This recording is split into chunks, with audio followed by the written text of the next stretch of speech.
Good morning friends. आज का हमारा टॉपिक है सिबोरिया। आज हम देखेंगे कि ये सिबोरिया होता क्या है, आयुर्वेदिक ट्रीटमेंट क्या हो सकता है इसका, साइन एंड सिम्टम्स, कॉजेज़। तो चलें स्टार्ट करते हैं। अगर आप वर्ड को देखें ना, सिबोरिया, तो ये वर्ड निकला है सेबेशियस ग्लैंड, वो ग्लैंड्स जो कि ऑयल को प्रोड्यूस करते हैं।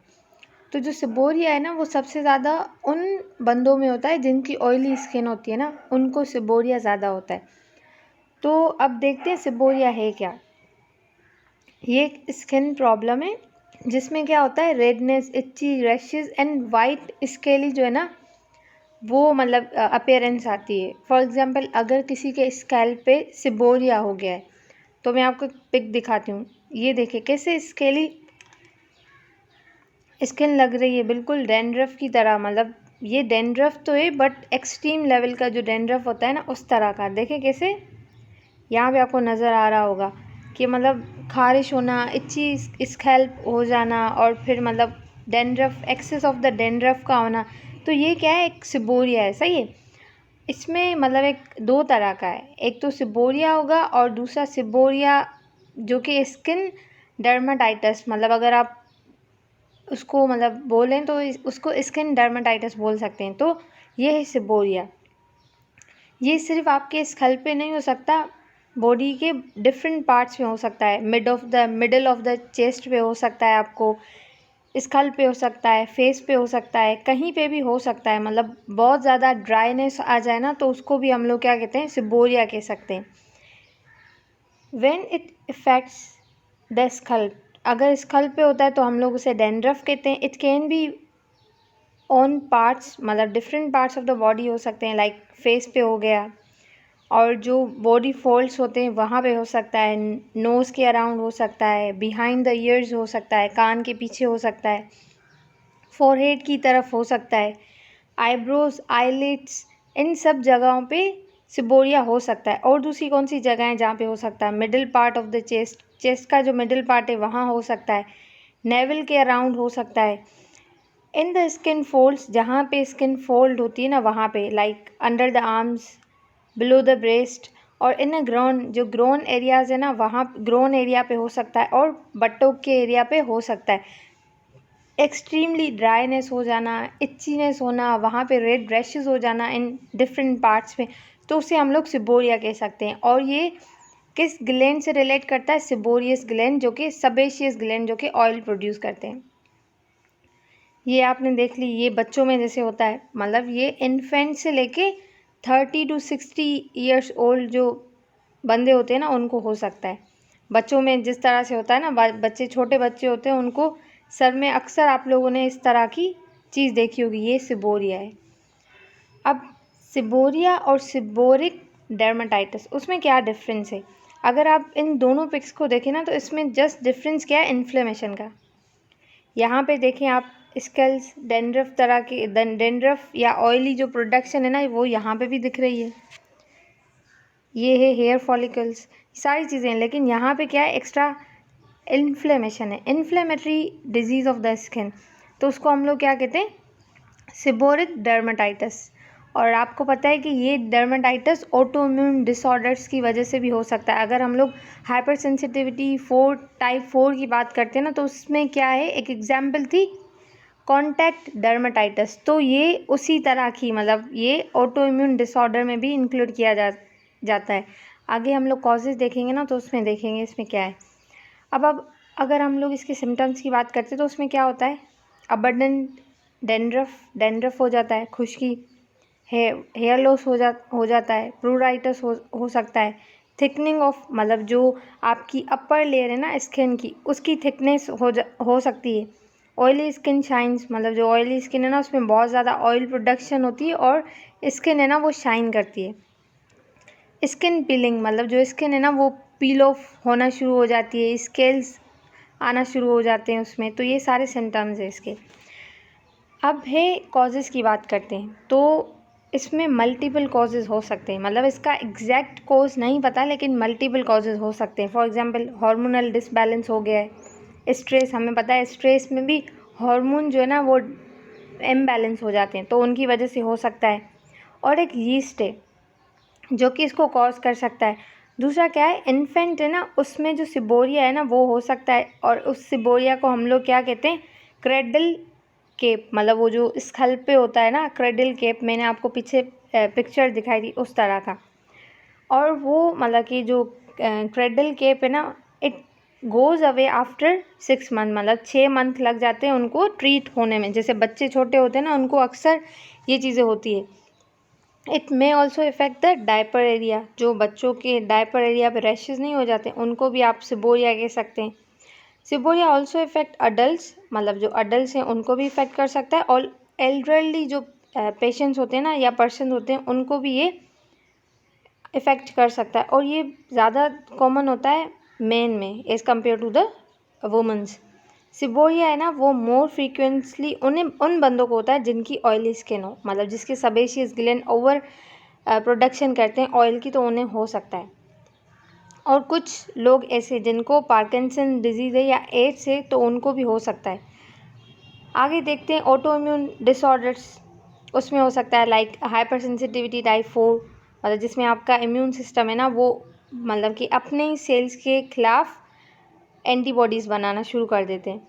यीस्ट, जैसे मैंने फंगल की बताया था कि फंगल कॉज कर सकता है इसको, called malassezia, that feeds on the, मतलब ये वो फंगल है जो कि सीबम या ऑयल सिक्रेशंस होती है ना जो स्किन में, उन पे जाके काम करता है, उस पे जाके फीड करता है। तो जहाँ पे ज़्यादा ऑयल होगा वहाँ पे ये यीस्ट भी होगा, मतलब फंगस भी होगा।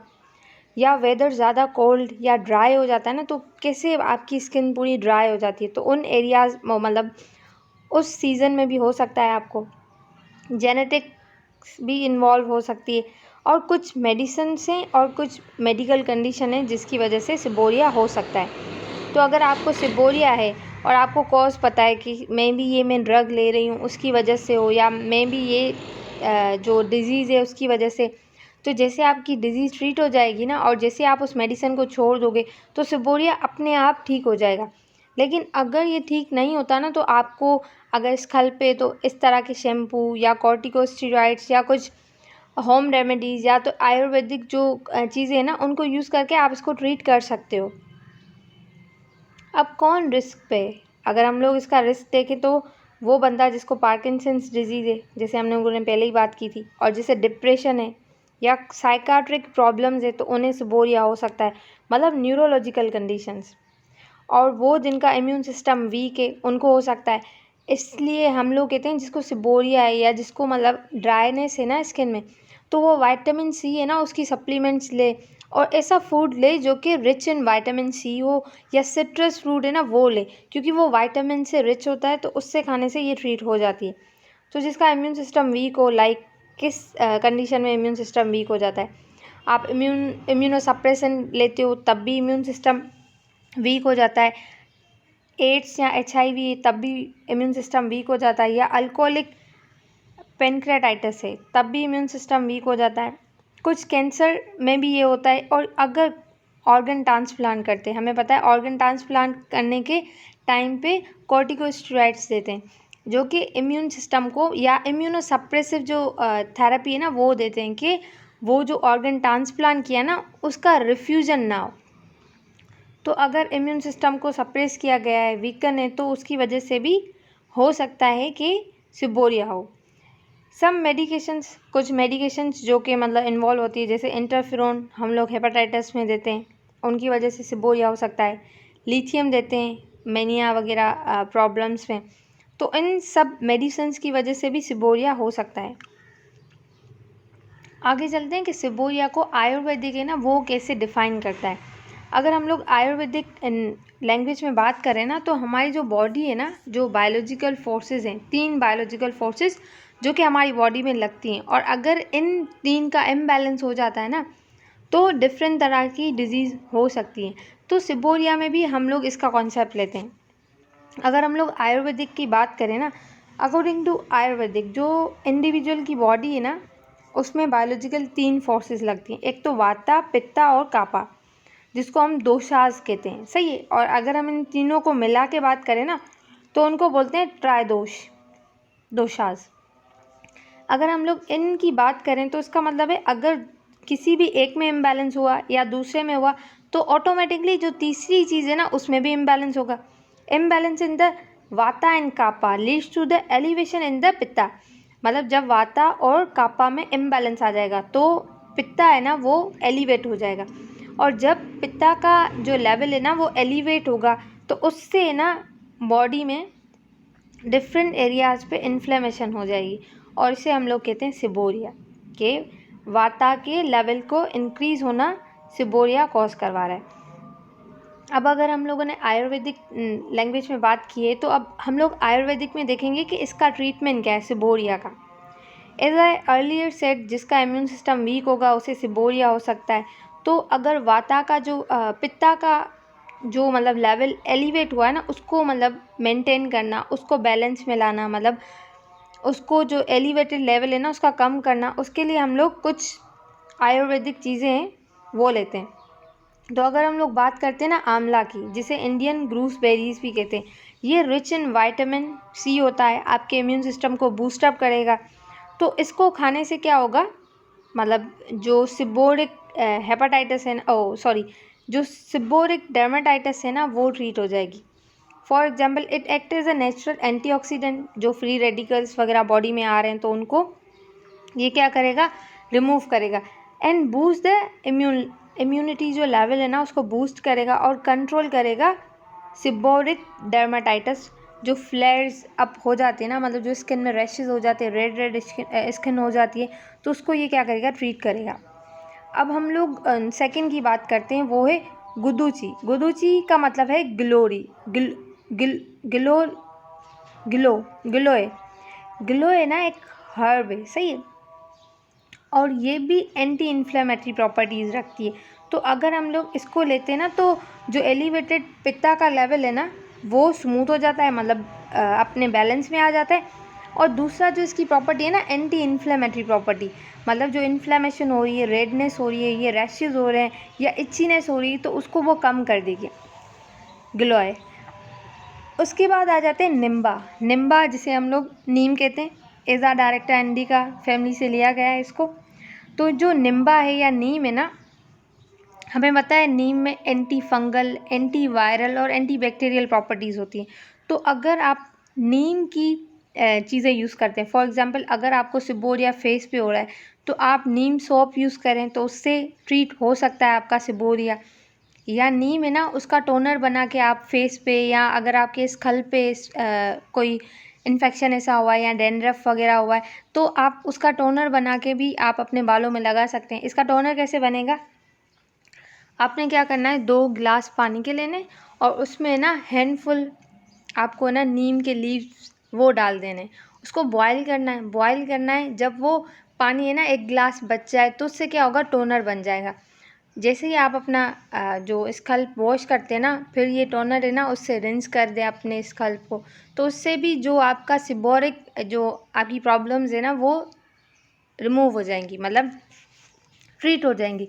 या जो सिबोरिया मतलब डैंड्रफ है तो वो भी ट्रीट हो जाएगा। और अगर आपके फेस पे भी है तो फेस पे भी ट्रीट हो जाएगा। क्यों, क्योंकि जो निम्बा आप यूज़ कर रहे हो उसमें क्या है, एंटी माइक्रोबियल प्रॉपर्टीज़ है, एंटी इन्फ्लेमेटरी प्रॉपर्टीज़ है। अगर किसी माइक्रोब या फंगस वगैरह की वजह से आपको डैंड्रफ या सिबोरिया हो रहा है तो वो भी ट्रीट हो जाएगा। और अगर इन्फ्लेमेटरी प्रॉब्लम्स आ रही हैं, उसमें इन्फ्लेमेटरी प्रॉपर्टीज़ हैं, इन्फ्लेमेशन बहुत ज़्यादा हो रही है, रेडनेस हो रही है, तो वो भी ट्रीट हो जाएगी क्योंकि एंटी इन्फ्लेमेटरी प्रॉपर्टीज़ हैं। और जो तीसरी इसकी नीम की बात है ना वो ये है कि ये काम करता है पित्ता को, मतलब जो पित्ता का लेवल इंक्रीज़ हो गया ना उसको लेवल को डिक्रीज़ करेगा। हम लोग पहले देखते हैं कि कॉज क्या है, तो फिर जिस तरह का कॉज होता है उस तरह का हम लोग ट्रीटमेंट देते हैं। अब हमें पता है पित्ता का जो लेवल है एलिवेट हो गया है, तो हम लोग पित्ता का जो लेवल है ना उसको मतलब कि काम डाउन करेंगे कि वो डाउन हो जाए, तो उससे क्या होगा, ये जो कंडीशन है ना वो ट्रीट हो जाएगी। While it calms pitta, neem in your hair care products relief itchy and burning, मतलब जो बर्निंग हो रही है, इच्चीनेस हो रही है, तो वो रिमूव हो जाएगी अगर आप नीम की प्रोडक्ट्स यूज़ करते हैं। अब हम लोग आ जाते हैं जो इसकी फोर्थ वो है मुलेठी। मुलेठी मतलब मिट्टी काठी भी जिसको बोलते हैं। मुलेठी क्या करती है, मुलेठी ना प्रिवेंट करती है फ्लैर्स अप, मतलब जो रेडनेस हो जाती है ना स्किन की, उसको मतलब कि वो क्या करती है, प्रिवेंट करेगी उससे कि वो ना हो, और बैलेंस करेगी दोषाज, जो हमारे ट्राई दोष है ना उनको बैलेंस करेगी, वाता पित्ता और कापा उसके लेवल को बैलेंस करेगी bye regulating your hormonal level. जो हार्मोनल लेवल है ना उसको रेगुलेट करना। तो आप मुलेठी की टी बना के पी सकते हो, मुलेठी लीव्स की टी बना के आप लोग पी सकते हो। इसकी टी भी सिंपल है, आप डिकॉक्शन या इन्फ्यूज़न प्रोसेस से बना सकते हो उसको। आपने या तो ये करना है कि मुलेठी ली, मतलब 1 गिलास पानी का लिया या 2 गिलास पानी के लिए उसमें मुलेठी का 1 स्पून डाल दिया और उसको बॉयल किया। सही है, बॉयल किया, उसके बाद आपने क्या किया, उसको छान लिया और उसमें हनी डाल के आपने पी ली। तो ये मतलब एक सिंपल वे कि आप मुलेठी की टी बना के पी सकते हो डिकॉक्शन प्रोसेस से। इन्फ्यूज़न प्रोसेस मतलब आपने पूरी रात उसको भिगो के रख दिया और मुलेठी की जो गुड प्रॉपर्टीज़ है ना वो उसमें आ गई by the process of infusion. तो आप उसको क्या कर सकते हैं, स्क्वीज़ करके, मतलब वो जो पानी है उसको आप ले सकते हो, मतलब पहले छान लो उसके बाद उस पानी को ले लो, तो वो ऐसे भी आप मुलेठी को ले सकते हो। तो ये है कुछ मतलब आयुर्वेदिक ट्रीटमेंट जिससे आप ट्रीट कर सकते हो किसको, सिबोरिया को। चलिए अब स्टार्ट करते हैं विद द ट्रीटमेंट ना। हम आगे भी चल के देखेंगे होम रेमेडीज़, आगे ट्रीटमेंट क्या है। फर्स्ट ऑफ ऑल जहाँ पे भी है आपको अपनी हाइजीन अच्छी रखनी है, मतलब क्लीन द बॉडी को क्लीन रखना है और अपनी हाइजीन अच्छी रखनी है। तो उससे क्या होगा, ये खुद ब खुद ट्रीट हो जाएगा। अगर आपको स्कल्प पे है, डैंड्रफ है, तो डैंड्रफ शैम्पू यूज़ कर सकते हैं आप, जैसे सैलिसाइलिक एसिड है जिसमें, या कोल टार जो शैम्पू है वो यूज़ कर सकते हैं आप। मेडिकेटेड शैम्पू यूज़ कर सकते हैं, सल्फ़र प्रोडक्ट्स यूज़ कर सकते हैं, टॉपिकल कॉर्टिकोस्टेरॉइड जो प्रिपरेशन है ना, जो कि मतलब कि ऑब्वियसली ये इन्फ्लेमेशन को रिड्यूस करते हैं, वो आप यूज़ कर सकते हैं, या टॉपिकल एंटी फंगल, क्योंकि ये फंगस की वजह से भी हो सकता है, तो कीटोकोनाजोल उसके प्रोडक्ट्स आप यूज़ कर सकते हो। तो जिससे क्या होगा, टॉपिकली अगर आप ये चीज़ें अप्लाई करते हो ना तो इससे टॉपिकली जो सिबोरिया है ना वो ट्रीट हो जाएगा। चले एक एक करके सबको देखते हैं। अगर डैंड्रफ शैम्पू की बात करते हैं तो आपको शैम्पू कैसे करना है, पहले आपको अपने बाल को गीला करना है, सही है। उसके बाद थोड़ा शैम्पू लेना है, स्कल्प पे लगाना है, स्कल्प पे लगा के रब करना है, सही है। रब करके 2-3 मिनट या 5 मिनट तक उसको छोड़ देना है। 5 मिनट तक छोड़ के उसके बाद उसको रिंस आउट कर देना है। तो इससे क्या होगा, जो मतलब कि शैम्पू है ना वो आपका डैंड्रफ है ना उसको रिमूव स्मूथन करेगा और फिर उसको रिमूव कर देगा। एक तो ये होगा, और दूसरी ये बात है कि आपको डेली बेसिस पे शैम्पू यूज़ करना होगा, सही है। ऐसा नहीं है कि 1 दिन किया 2 दिन छोड़ दिया, नहीं, आपको तब तक डेली बेसिस पे करना होगा जब तक आपको फील ना हो कि हाँ वाकई डैंड्रफ ख़त्म हो रहा है, मतलब बहुत ही कम हो गया है। जब आपको लगे कम हो गया तो आपको 1 दिन छोड़ के दूसरे दिन, और फिर मतलब आपको मतलब फ़ील हो कि अब इतनी नीड नहीं है तो 2 दिन छोड़ के या वीक में 2 दफ़ा आप शैम्पू कर सकते हो। लेकिन स्टार्टिंग में आपको डेली बेसिस पे शैम्पू करना होता है। उसके बाद अगर हम लोग बात करें शैम्पूज़, तो शैम्पू की एग्जांपल यहाँ पे आ गई है न्यूट्रिजिना जिसमें सैलिसाइलिक एसिड होता है, पॉलीतार जिसमें कोल टार है। तो ये सारे शैम्पू हैं जो कि आप यूज़ कर सकते हैं सिबोरिया में। ये देखें सेल्सन ब्लू, ये आप यूज़ कर सकते हैं अगर सिबोरिया है।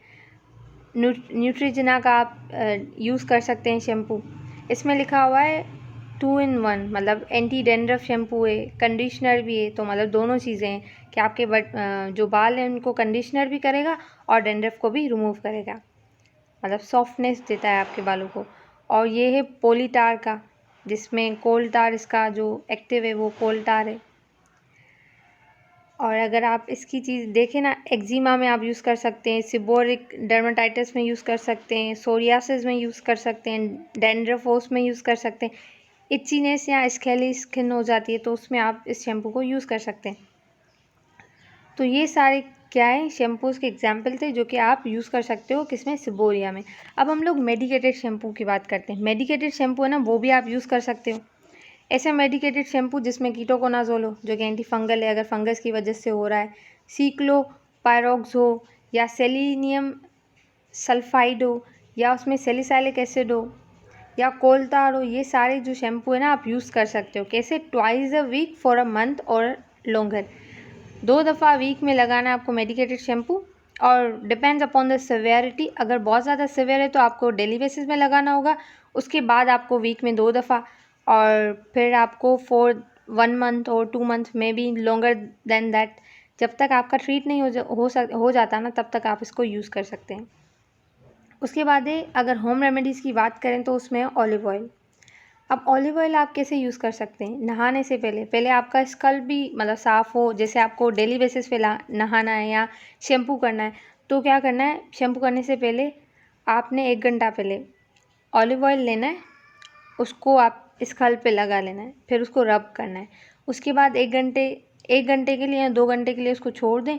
उसके बाद क्या करना है, आपको सॉफ्ट जो ब्रश होता है ना, उससे आप अपने बालों को कंघी कर दें, और उससे क्या होगा, जो आपके जो मतलब कि डैंड्रफ है ना स्कल्प पे, वो डैंड्रफ आप जैसे ही कॉम्ब करोगे ना, वो डैंड्रफ है ना वो स्किन से पहले तो सॉफ्ट हो जाएगा। क्यों? क्योंकि आपने ऑलिव ऑयल अप्लाई किया है, और ऑलिव ऑयल अप्लाई करने से वो जो डैंड्रफ की जो मतलब कि स्केली स्किन हो गई है ना, ये क्या होगा, डैंड्रफ ये सॉफ्टन हो जाएगा। और जैसे ही आप कॉम्ब करेंगे या ये जो ब्रश करेंगे ना, तो उससे वो जो डैंड्रफ आपके बालों में ना वो बाहर आ जाएगा।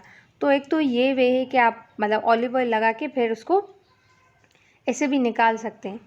या तो क्या क्या करना है आपको, आपने शैम्पू कर लिया सही, उसके बाद एप्पल साइडर विनेगर है ना उसको यूज़ करना है। आपको क्या करना है, पहले शैम्पू किया, शैम्पू करके आपको अपने बालों में ऐसे एप्पल साइडर विनेगर डालना है। कैसे? पहले इसको डाइल्यूट करना है।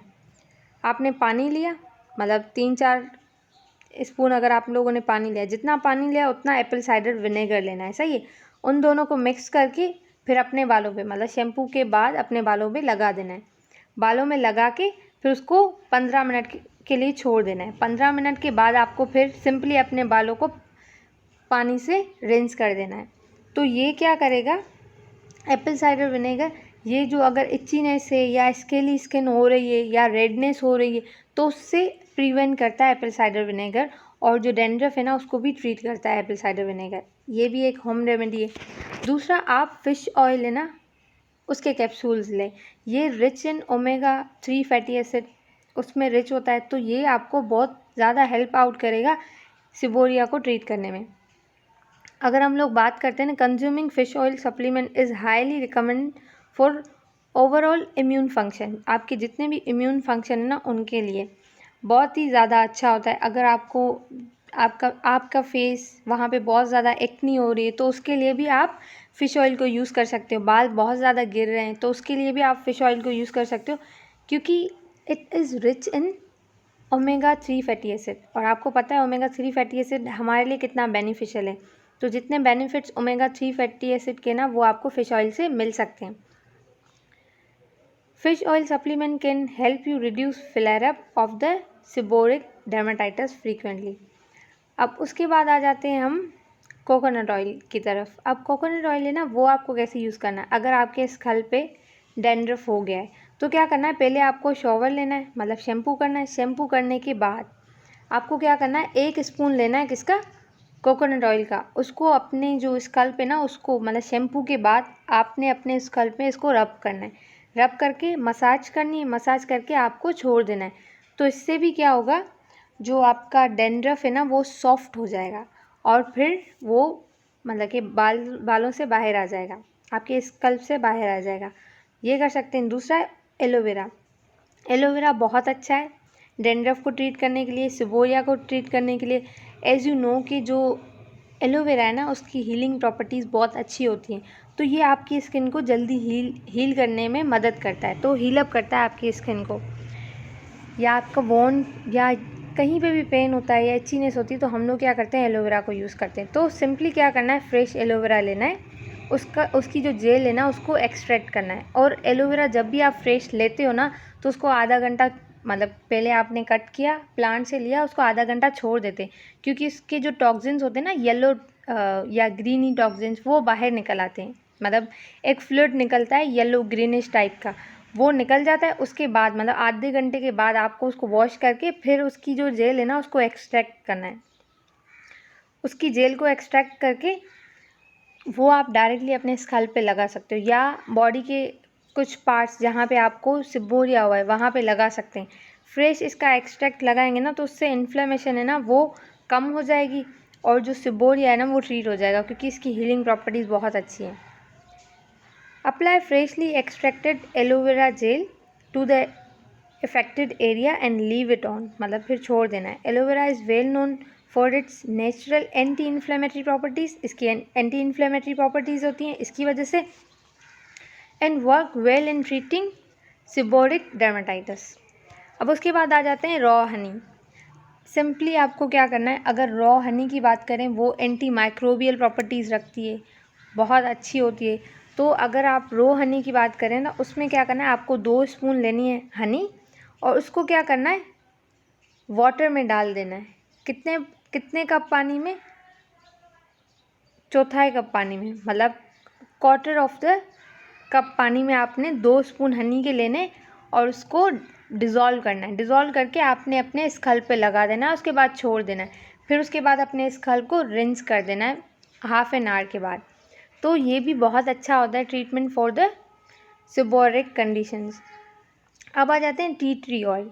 अगर आप टी ट्री ऑयल की बात करें तो हम लोग मतलब जो एसेंशियल ऑयल है टी ट्री ऑयल, ये एक एंटी एक्नी प्रॉपर्टीज़ रखता है, सही है। तो जो फ्लेयर अप्स हो गए हैं या इच्चीनेस हो रही है, खारिश हो रही है, तो उसको ट्रीट करने में ये बहुत ही ज़्यादा हेल्पफुल रहता है। तो अगर आप बात करते हैं टी ट्री ऑयल की ना, तो उसे कैसे लगाना है, पहले इसको डाइल्यूट करना है। फॉर एग्जांपल इसके 4-5 मतलब कि ड्रॉप्स लेने और उसको डाइल्यूट करना है किसमें, 2 to 3 spoon of any oil, मतलब जैसे आपने कोकोनट ऑयल ले लिया, उसमें इसके 6-7 ड्रॉप्स आपने डाल दिए, या आपने हनी ले ली, उसमें आपने इसके कुछ ड्रॉप्स डाल दिए, उसको डाल के मिक्स करना है। मिक्स करके आपको लगा देना है। जैसे आप मिक्स करके डाइल्यूट करके इसको लगाते हैं ना, तो ये भी बहुत ज़्यादा हेल्पफुल रहता है आपकी जो सीबोरिया है ना उसको ट्रीट करने के लिए। अब आ जाते हैं डाइट पे। हमें डाइट में ऐसा क्या खाना चाहिए जिससे सीबोरिया है वो ट्रीट हो जाएगा। अगर हम डाइट की बात करें तो ऐसी चीज़ें लेनी चाहिए जो कि रिच इन विटामिन सी हो, या सिट्रस जो फ्रूट्स है ना वो लेने चाहिए, लाइक ऑरेंज हो गई, लेमन हो गया, ये सारी, कीवी हो गई, ये सब क्या है, रिच इन विटामिन सी। अगर हम लोग आंवला की बात करें वो भी विटामिन सी से रिच होता है, तो ये क्या करेगा, आपकी इम्यून सिस्टम को बूस्टअप करता है। तो ये आप मतलब ऐसे फूड्स लेंगे जो कि विटामिन सी, ई इनमें रिच हो। और दूसरा क्या करना है, आमंड्स लेना है। ये it's rich in vitamin E, और विटामिन ई एंटीऑक्सीडेंट है, आपको फ्री रेडिकल से फ्री रखेगा। तो आप आमंड्स ले सकते हो, स्वीट पोटैटोज़ ले सकते हो, food with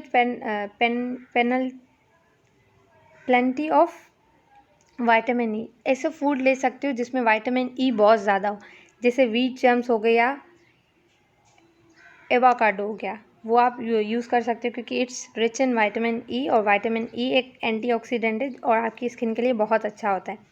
leafy greeny vegetables लेने, टमाटोज लेने क्योंकि ये एंटी इन्फ्लेमेटरी प्रॉपर्टी रखता है। ऑलिव ऑयल लेना है अपनी डाइट में। दूसरा क्या करना है, फ्रूट्स लेने contain antioxidant like cherries, berries, strawberries, blueberries, ये सारी चीज़ें आप अपनी डाइट में इस्तेमाल करेंगे तो सीबोरिया आपका जल्दी ट्रीट हो जाएगा।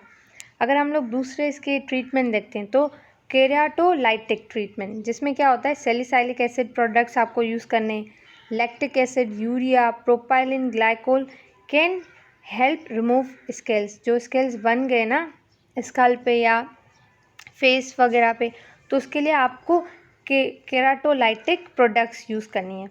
दूसरा है एंटी बैक्टीरियल जेल्स और एंटी फंगल क्रीम्स, मतलब अगर बैक्टीरिया या फंगस की वजह से आपको सीबोरिया हो रहा है तो उसमें आप एंटी फंगल या एंटी जो बैक्टीरियल जो ट्रीटमेंट है ना वो लेंगे। अगर आप एंटी फंगल की बात करें तो कीटोकोनाजोल, उसके शैम्पू ले सकते हैं आप, उसकी क्रीम या ऑइंटमेंट ले सकते हैं उसका। अगर हम लोग बात करते हैं लाइट थेरेपी, तो अगर आप इफ़ेक्टेड एरिया को एक्सपोज करते हैं ना यूवी लाइट में, तो वो स्मूथन करता है आपकी स्किन को और रिड्यूस करता है इच्चीनेस और रेडनेस को। तो लाइट थेरेपी भी लेनी चाहिए। और अगर लाइट थेरेपी की बात करें तो सुबह 6 से 9 या 10 तक की जो लाइट होती है ना उसको आप ले सकते हैं। अगर आप 10 के बाद वाली लाइट लेते हैं ना तो वो बहुत ज़्यादा हार्श होती है टू योर स्किन, तो उससे हम लोग प्रोटेक्ट करते हैं अपनी स्किन को सन ब्लॉक्स वगैरह लगा के। तो आपको 6 से 9 तक की जो लाइट है ना उसको लेना, इट्स गुड।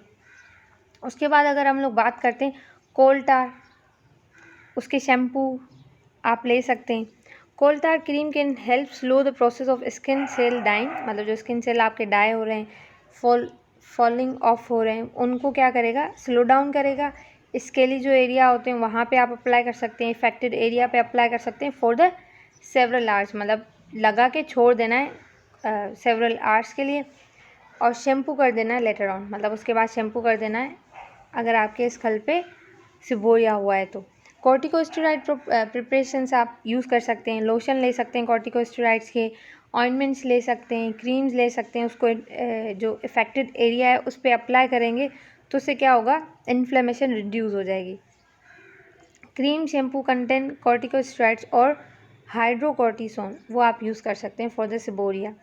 अगर हम लोग बात करते हैं कॉर्टिकोस्टेरॉइड क्रीम, ऑइंटमेंट्स और शैम्पू की, तो ये सारे मतलब जिसमें फ्लूसिनोलोन या मतलब कि डेसोनाइट या क्लोबेटासोल, ये सारी चीज़ें आप मतलब ये कॉर्टिकोस्टेरॉइड्स आप यूज़ कर सकते हैं। जैसे हम लोगों ने बात की हाइड्रोकॉर्टिसोन जिसमें हो, ये प्रोडक्ट्स आप यूज़ कर सकते हैं टू रिड्यूस द इन्फ्लेमेशन। उसके बाद ये एग्जाम्पल आ गई उसमें क्रीम्स में।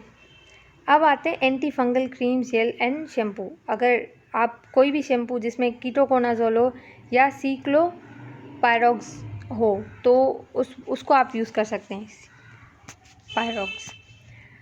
उसके बाद आ जाते हैं प्रिवेंशन की तरफ कि कैसे आप मतलब जो रिस्क पे वो कैसे प्रिवेंट कर सकते हैं कि उसको सिबोरिया ना हो।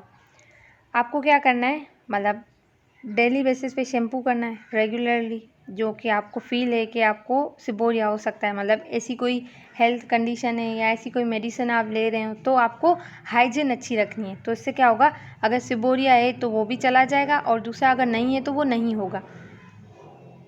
हेयर जेल या स्प्रे वगैरह आपको यूज़ नहीं करनी, और जो अल्कोहल बेस्ड प्रोडक्ट्स होती है ना उनको आपको नहीं यूज़ करना, क्योंकि अल्कोहल आपकी जो स्किन है ना उसको ड्राई अप कर देता है। अगर हम लोग बात करते हैं, हम सैनिटाइज़र यूज़ करते हैं ना अल्कोहल बेस्ड, तो क्या होता है, ये जैसे यूज़ करते हैं ना आपके हाथ बहुत ड्राई हो जाते हैं, तो अल्कोहल बेस्ड जो प्रोडक्ट्स होती है ना वो ड्राई कर देती है आपकी स्किन को, तो वो यूज़ नहीं करनी। और दूसरा अगर हम डाइट की बात करें तो विटामिन ई, सी, के, ये जो प्रोडक्ट्स हैं ना वो आप ज़्यादा लें। अगर आपको है कि आप रिस्क पे हैं तो आपको हो सकता है सिबोरिया, तो आप ऐसी चीज़ें लें, मतलब ब्लूबेरीज़ हो गई, स्ट्रॉबेरीज़ हो गई, ऑरेंज ज़्यादा इंटेक करें आप ऑरेंज का, कीवी हो गई या आंवला का ज़्यादा इंटेक करेंगे ना तो उससे क्या होगा, आपको सिबोरिया नहीं होगा। तो ये था आज का लेक्चर ऑन सिबोरिया। आई होप आपको अच्छा लगा होगा।